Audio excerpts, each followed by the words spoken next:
दोस्तों, क्या आप मोनोपोली, ऊनो और क्लैश रॉयल जैसे संस्कारी गेम खेल खेल के बोर हो चुके हैं? तो क्यों ना कुछ ऐसे गेम खेले जाएं जिनसे आपके रोंगटे खड़े हो जाएंगे। हम कंप्यूटर और प्ले स्टेशन में खेले जाने वाले गेमों के बारे में बात नहीं कर रहे हैं, हम बात कर रहे हैं असल जिंदगी के खेलों के बारे में। दोस्तों, आज के समय में ऐसे कई सारे पैरानॉर्मल गेम हैं जिसे आप खुद से ही खेल सकते हैं। ये सारे गेम अलग अलग कल्चर से आए हैं, लेकिन सामान्य रूप से ये सभी डरावने हैं। दोस्तों, इस वीडियो में हम आपको 10 ऐसे पैरानॉर्मल गेम के बारे में बताने जा रहे हैं जो आपको एक नई डायमेंशन यानी आयाम में ले जा सकती है और इसमें आप कई सारे पैरानॉर्मल एक्टिविटी का अनुभव कर सकते हैं। ऐसा माना जाता है कि लोग इन गेमों को पुराने समय से ही खेलते आ रहे हैं। जिस तरह हम अपने भगवान की पूजा करते हैं, उसी तरह कुछ लोग शैतानों की पूजा करने के लिए इस गेम को खेलते थे और शैतान को बुलाते थे। जिनके अंदर साहस है वही इस गेम को खेल सकते हैं और जिनको इन सब चीजों से डर लगता है वो तो इससे दूर ही रहें। तो चलिए अपने लिस्ट की तरफ बढ़ते हैं। दोस्तों, हमारे लिस्ट में 10वें नंबर पे है एलिवेटर टू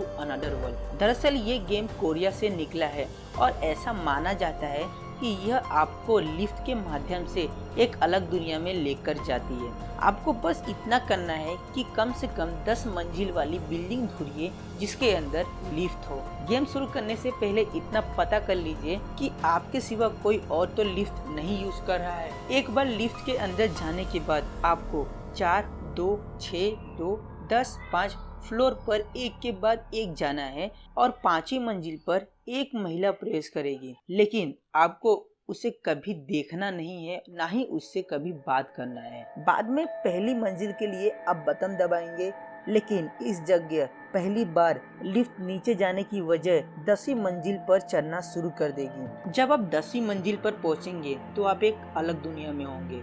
इस दुनिया का पता करने के लिए आप लिफ्ट के नीचे उतर सकते हैं। महिला पूछेगी तुम कहाँ जा रहे हो, लेकिन आपको उसका जवाब नहीं देना है। घूमने के बाद आप उसी लिफ्ट में फिर से जाके वही रिपीट करिए, यानी 4, 2, 6, 2, 10, 5 फ्लोरों पर एक के बाद एक जाइए। इस तरह आप अपनी दुनिया में वापस आ सकते हैं। यदि आप खेल के दौरान बाहर निकलते हैं तो आप शायद अपने आप को अपने घर के अंदर जागते हुए पाएंगे, लेकिन चारों ओर ध्यान से देख लीजिए क्योंकि अब ये पहले वाला घर नहीं रहा। दारुमासा यह बाद गेम, इसकी शुरुआत जापान से हुई है। इस गेम के अंदर आपको एक भूत को बुलाना होता है जो पूरे दिन आपका पीछा करेगा और आपको पकड़ने की कोशिश करेगा। भूत को बुलाने के लिए सोने से पहले आप अपने बाथरूम में जाएं और अपने सारे कपड़े उतार दें, टब को पानी से भर दें और सारे लाइट को ऑफ कर दें। अभी आप टब के अंदर चढ़िए और खुद को नल के सामने रखिए। अपने आँखों को बंद करके दारुमासा गिर गई शब्द को जाप करते हुए अपने बालों को धोना शुरू करें। थोड़ी देर बाद आपको एक जापानी औरत की मानसिक छवि दिखाई देगी जो बाथटब के सामने होगी। जब तक आप अपने बालों को धोना खत्म नहीं कर लेते तब तक मंत्र बोलते रहिए। एक बार जब आप अपने आसपास किसी के होने का उपस्थित महसूस करें, जोर से पूछिए तुम बाथरूम में क्यों गिर गई थी। जवाब का इंतजार ना करें और अपने आंखें बंद रखें। सावधानी से खड़े हो जाएं और टॉवल लेके बाथरूम से निकलकर दरवाजा बंद कर दें। उस नहाए हुए पानी को रात भर छोड़ दें और थोड़ी देर सो लें, क्योंकि असली गेम तो कल से शुरू होगा। आपको आपके आसपास किसी के होने का महसूस होगा। आपको ऐसा लगेगा कि वह आपका पीछा कर रहा है। उसके और अपने बीच में कुछ दूरी बनाए रखें और आपको पकड़ने ना दें। उसे पकड़ने के लिए अपने दाएं कंधे पर नजर डालें और अपने हाथ से कराटे चॉपिंग गति करते हुए कितना चिल्लाएं। यदि आप इसे सही तरीके से नहीं करते हैं या फिर आधी रात तक उसे पकड़ने में नाकामयाब रहते हैं तो उम्मीद है कि वह आपको आपके सपनों में फॉलो करेगी। 8वें नंबर पे है थ्री किंग्स। ऐसा कहा जाता है कि यह खिलाड़ी को एक नए आयाम यानी डायमेंशन में पहुंचा देता है। इसे खेलने के लिए आपको एक बड़े कमरे की जरूरत होगी, यानी कि कोई ऐसा बेसमेंट जिसके अंदर पूरी तरह से अंधेरा हो, और इसके अलावा आपको एक पैकेट मोमबत्ती, 2 बड़े कांच, 3 कुर्सियां और आपके बचपन की कोई चीजों की जरूरत होगी। अगर आपने सब कुछ सेट कर लिया है तो बेसमेंट का दरवाजा खुला छोड़ दीजिए और अपने बेडरूम में चले जाइए और अपने अलार्म क्लॉक में ठीक 3:30 बजे का अलार्म सेट कर दें। अगर अलार्म ठीक 3:30 बजे बजता है तो उठकर बेसमेंट में चले जाइए और चेक करिए कि सारी चीजें तो ठीक हैं। अगर सारी चीजें ठीक हैं तो आप गेम को शुरू कर सकते हैं। आपको अपने हाथ में जलता हुआ कैंडल लेकर ठीक 3:30 बजे आपकी जगह पर बैठ जाना है। कैंडल को किसी भी तरह बुझने ना दें। एक बार आप बैठ जाएं तो सीधे अंधेरे में देखें, मिरर में, और कैंडल को गलती से भी ना देखें। इस जगह आपको ऐसा लगेगा कि आपके आसपास कोई तो है। कुछ रिपोर्ट कहती हैं कि आपको ऐसा लगेगा कि कोई आपके आत्मा से बात कर रहा है। यह आपके अतीत यानी पास्ट और आपके अनसुलझे मुद्दों के बारे में आपसे बात करेगा। कुछ लोगों का यह दावा है कि यह गेम किसी प्रकार का साइकोलॉजिकल एक्सपेरिमेंट यानी कि मनोवैज्ञानिक प्रयोग है और आपको एक स्पष्ट सपने में डाल देता है। चाहे आप मानो कि आप किसी दूसरे डायमेंशन के सत्य से बात कर रहे हैं या ये किसी प्रकार का साइकोलॉजिकल इफेक्ट है, ये तो आपके जजमेंट पर ही डिपेंड करता है। 7वें नंबर पे है द हुडेड मैन।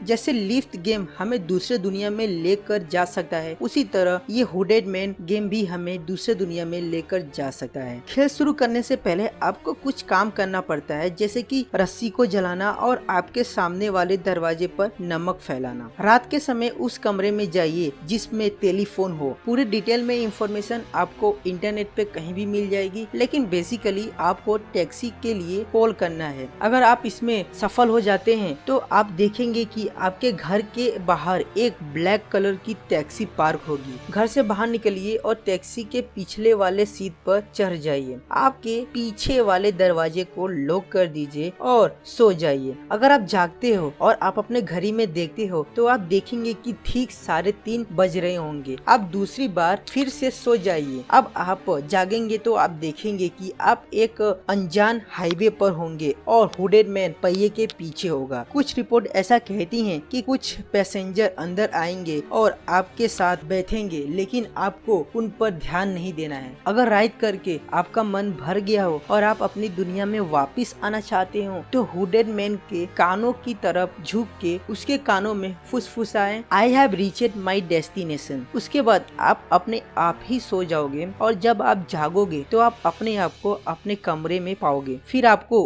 उसी कमरे में जाकर उसी टेलीफोन से नंबर डायल करके thank you for the ride बोलना है। यह आपके ऊपर है कि आप टैक्सी में कितने लंबे टाइम के लिए सफर जारी रखना चाहते हैं, लेकिन कई लोगों ने इसके खिलाफ सलाह दी है। ऐसा इसलिए कि आप जितने लंबे समय तक टैक्सी में ट्रैवल करेंगे वह दुनिया और भी बेतुका लगने लगेगी और शायद आप उस दुनिया से कभी वापस आ ही ना पाओ। 6वें नंबर पे है द फॉर्च्यून गेम। ये भयानक खेल जापान से शुरू हुआ है। जापान में इसे सूजी ओरा कहा जाता है। इस खेल को खेलने के लिए आपको अपने चेहरे को ढकने के लिए कोई चीज और एक कंघी चाहिए होगा। आधी रात को चौराहे पर जाएं और अपने साथ वो दोनों चीजें ले लें। कंघी को दांत पर 3 बार रगड़ें और बोले सूजी ओरा grant me a true response. अभी आप देखेंगे कि आपके तरफ कोई आ रहा है, लेकिन उसके आने से पहले आप अपने चेहरे को ढक लीजिए। अभी आपने आपके चेहरे को ढक लिया है तो उसे अपने भाग्य के बारे में बताने के लिए कहिए।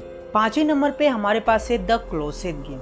द क्लोसेट गेम, जिसे हम कोथरी का भी खेल कहते हैं, इसका उद्देश्य किसी आत्मा को आपके घर पे बुलाना नहीं बल्कि एक राक्षस को बुलाना है। आपको सिर्फ इतना करना है कि किसी बड़े कपाट में चले जाइए और अपने साथ मैच बॉक्स भी ले लीजिए और कपाट में जाने के बाद बोले शो मी द लाइट और लीव मी इन अ डार्कनेस। एक बार आपको किसी की फुसफुसाने की आवाज आए तो तुरंत माचिस जला दीजिए। अगर फुसफुसाने की आवाज सुनने के बाद आपने उसी समय माचिस नहीं जलाया तो ऐसा कहा जाता है कि कोई चीज आपको खींच के हमेशा के लिए अंधेरे में लेकर चली जाएगी। ये सेम चीज तब भी होगी जब आप पीछे मुड़कर देखेंगे कि आपके पीछे कौन है। अगर आप इसमें से कोई भी गलती नहीं करते हैं तो अपने हाथ में लिया हुआ माचिस लेकर कपाट से बाहर निकल जाइए। उस समय से आप इसका ध्यान रखें कि जब भी आप कपाट को खोलें तो लाइट ऑन रखें, क्योंकि अब ये पहले वाला कपाट नहीं रहा।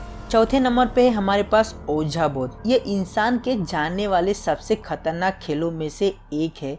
हालांकि लोगों को कभी कभी पता नहीं चलता कि यह गेम कितना खतरनाक है। ओझा बोध का उपयोग हम दूसरे आत्मा से जुड़ने के लिए करते हैं और किसी भी तरह राक्षस इस बोध का उपयोग हमारी दुनिया में प्रवेश करने के लिए करते हैं और बोध के साथ खेलने वाले व्यक्ति का और उसके घर का पीछा करते हैं। रिसर्चर्स ने ओझा बोध के खतरे के बारे में लोगों को चेतावनी दी है, क्योंकि उन्हें पता है कि वह किसी डायमेंशन को हमारी दुनिया के साथ जोड़ रहे हैं। वे कहते हैं कि अगर लोग ओझा बोध खेल रहे हैं तो उन्हें उसके सारे नियमों का पालन करना चाहिए। अगर वे उस आत्मा से मोमबत्ती बुझाने के लिए या फिर उसके यहाँ पे होने का सबूत मांग रहे हैं तो आप उसे अपनी दुनिया में प्रवेश करने की अनुमति दे रहे हैं। ये ऐसी चीज है कि कोई भी नहीं चाहेगा कि ऐसा हो, क्योंकि हमें पता ही नहीं कि वो किस प्रकार का प्रेत या आत्मा है। अगर आप ओझा बोध खेलते हैं तो सावधान रहे कि आप किससे बात कर रहे हैं और आप किस प्रकार के क्वेश्चन पूछ रहे हैं। और सबसे महत्वपूर्ण बात, जब आप खेल खेल लें तो गुड बाय बोलना ना भूलें। अगर आपने ऐसा नहीं करा तो गेट खुला ही रह जाएगा और आप किसी प्रकार के आत्मा को अपने दुनिया में निमंत्रण दे रहे हैं। तीसरे नंबर पे है one man hide and seek. इस गेम को खेलते समय आपको एक आत्मा के साथ लुका छुपी खेलना होगा जिसके पास एक बच्चे की गुड़िया होगी और आपको उससे तलाश करना होगा। इस गेम को खेलने के लिए आपको एक बेबी डॉल चाहिए होगा। एक बार बेबी डॉल मिलने के बाद उसके अंदर की सारी चीजें निकाल दे और उसको कच्चे चावल से भर दे और उसके अंदर अपने नाखून या अपने कुछ बाल रख दें। गुड़िया को बंद करने के लिए आपको लाल धागे को एक साथ जोड़ना होगा और फिर गुड़िया के चारों ओर लाल धागे को लपेटना होगा। अगली चीज जो आपको करने की जरूरत है वह यह कि गुड़िया को किसी भी नाम का नाम दे देना है जो आपको अच्छा लगता हो। उसके बाद गुड़िया को बाथटब या टोकरी में छोड़ दें जो पानी से भरा हुआ है। गुड़िया को पानी में डालने के बाद आपको अपने घर के चारों ओर जाने की जरूरत है। सभी लाइट बंद कर दें। नमक के पानी के साथ अपने मुंह भर लें और जहां आपने गुड़िया छोड़ी होगी वहां लौट जाएं। हालांकि हम आपको चेतावनी दे रहे हैं कि गुड़िया वहां नहीं होगी जहां आपने उसे छोड़ा है। यदि यह टब में नहीं है तो आपको जाना होगा और इसकी तलाश करनी होगी और जब आपको गुड़िया मिल जाए तो आपको उस पर नमक पानी डालना होगा और फिर इसे जला देना होगा। इसके बाद आपको अपने घर में छुपना होगा और इंतजार करना होगा। जिन लोगों ने यह गेम खेला है उनका कहना है कि आपको ज़्यादा समय तक इंतजार नहीं करना है, क्योंकि आपको जल्द ही पता चलेगा कि कोई आपके घर में आपकी तलाश कर रहा है। दूसरे नंबर पे है द आंसर मैन। इस गेम को खेलने के लिए आपको 10 लोगों की जरूरत होगी जिसमें आप भी शामिल होंगे। सभी लोगों को एक सर्कल में इकट्ठा होना है। उसके बाद सभी लोगों को अपने अपने फोन निकालना है और उसके लेफ्ट साइड वाले को फोन करना है। आप में से कई लोगों का सिग्नल बिजी बताएगा। जाहिर सी बात है, इतने लोग एक साथ फोन करेंगे तो सिग्नल तो बिजी बताएगा ही, लेकिन उसमें से एक व्यक्ति होगा जिसका जवाब आंसर मैन देगा। जिस व्यक्ति के कॉल का जवाब आंसर मैन देगा वही उससे क्वेश्चन पूछ सकता है, लेकिन आपके हर एक क्वेश्चन के बदले वह आपसे एक क्वेश्चन पूछेगा। अगर आपका आंसर उसे पसंद नहीं आया तो कुछ बुरा हो सकता है। पहले नंबर पे है द मिडनाइट गेम। यह गेम हर पैरानॉर्मल गेम के लिस्ट में पहले नंबर पर होता है। अगर आप दूसरे पैरानॉर्मल गेम खेलकर बोर हो चुके हैं और कुछ चैलेंजिंग ट्राई करना चाहते हैं तो शायद यह गेम आपके लिए ही है। द मिडनाइट गेम के बारे में यह माना जाता है कि यह उन लोगों को पनिशमेंट देता है जो धर्म का पालन नहीं करते हैं।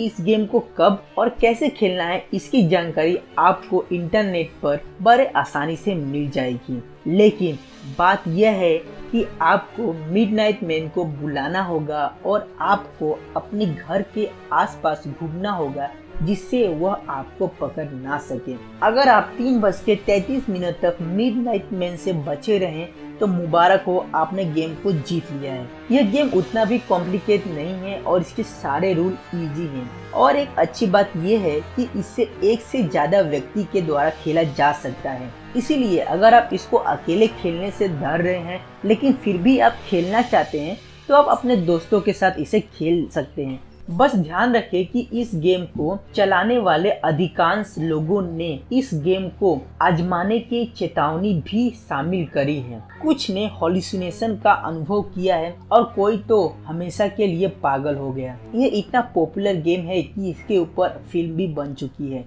दोस्तों, ये थी 10 ऐसे पैरानॉर्मल गेम जिन्हें आपको कभी भी खेलने नहीं चाहिए। ये सारी इंफॉर्मेशन इंटरनेट से ली गई है, तो हम आपको इस तरह का किसी भी खेल खेलने की सलाह नहीं देंगे। मैं मानता हूँ कि आज के समय में कई लोग भूत प्रेत पर विश्वास नहीं करते, फिर भी हमारी यही सलाह रहेगी कि आप इन सब गेमों से दूरी रहें। अगर आप खेलते भी हैं तो इसको हल्के में ना लें। और दोस्तों, क्या आपने कभी ऐसा गेम खेला है या फिर आपके किसी दोस्त ने? तो आपका या उसका क्या एक्सपीरियंस रहा हो, नीचे कमेंट बॉक्स से आप हम सबको इसके बारे में बता सकते हैं। और वीडियो थोड़ा भी इंटरेस्टिंग लगा हो तो लाइक कर देना और शेयर करना ताकि दूसरे लोग को भी इसके बारे में पता चले। और लास्ट चीज, चैनल को सब्सक्राइब कर देना ताकि अगली वीडियो जो मैं डालूं उसकी नोटिफिकेशन आपको सबसे पहले मिल जाए। तब तक के लिए गुड बाय।